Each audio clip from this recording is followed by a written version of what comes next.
Good day and welcome back to another DBZ Dokkan Metal video. In this video we're going to be taking a look at what makes a good third slot slash floating unit and essentially what are they meant to do.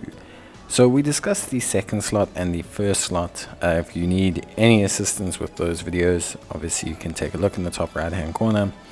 But the big thing is obviously when it comes down to it, getting a really good idea as to just how good a lot of these positions are. And the third slot is one of those positions whereby it's a bit more flexible than some might believe. Generally speaking, people like supports in this position, but supports or utility is how I would best describe it. Sometimes it's great to have a floating damage dealer. Maybe you have a unit that can do tremendous amounts of damage, but it's not really the unit you'll want on rotation all the time. Maybe they've got too much of a weakness in their overall kit. Of course, in terms of the best types of units, I think the most obvious one that comes to mind are support units.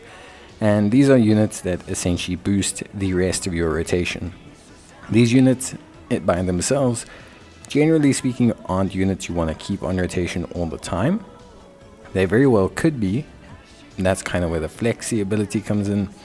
But generally these units are really good in singular situations. They're units that you're not necessarily wanting to face a lot of attacks. They don't necessarily provide as much damage output traditionally as second slot units do. But what they do provide is a ton of utility. Take for example Mai. Forcing super attacks and the ability to boost the rest of her allies is a crucial fundamental gameplay element. This is something that's quite common across a lot of support units, whether it be changing orbs, healing, or providing attack and defense boosts. Generally speaking, your floaters are units that are self-sufficient, at least after super. For example, Mai gains evasion and relatively decent defense, but they more or less help to boost your two main rotation units in that instant.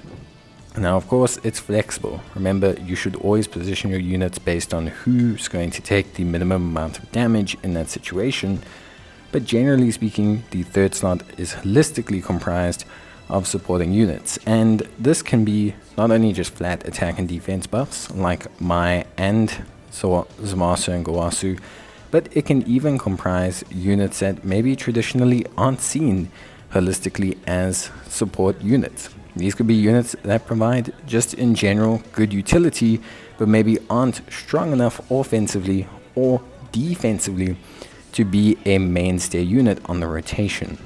And a great example of this is Metal Cooler. Metal Cooler has solid defense. He doesn't take a long time to build up to that state. He has a revive skill and he can heal up to 35% of your health in a single turn. All of these are really good, not to mention he has a great active skill. The big issue with Metal Cooler is that his defense is not necessarily at the highest level and his offense is not necessarily at a traditionally super high level. However, as a floater, where he's going to take minimal attacks, he's pretty good. He can heal up a lot of the damage he takes, sometimes even more.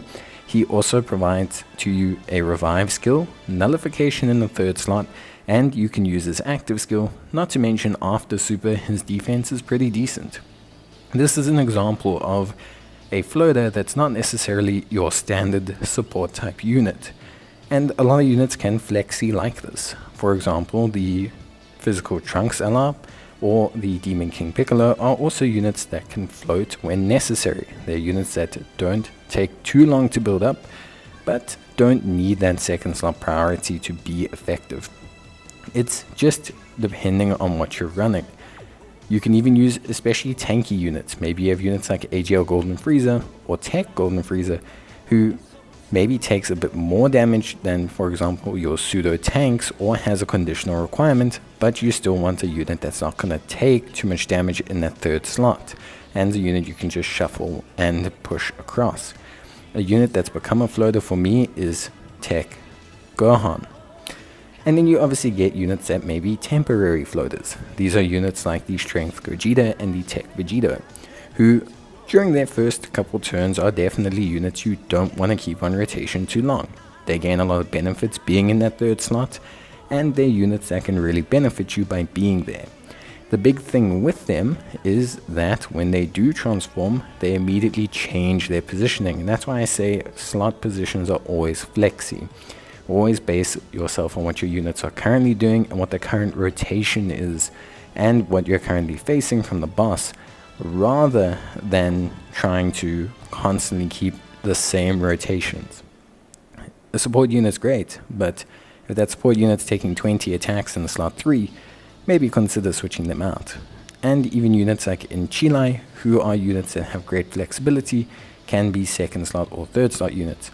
But I would say the big difference between second and third slot units comes down to offense. Second slot units consistently will do more offense than a third slot unit, and a third slot unit is a unit that traditionally provides some kind of utility, whether that's in the form of healing, revive skills, forcing super attacks, support, orb changing, whichever works.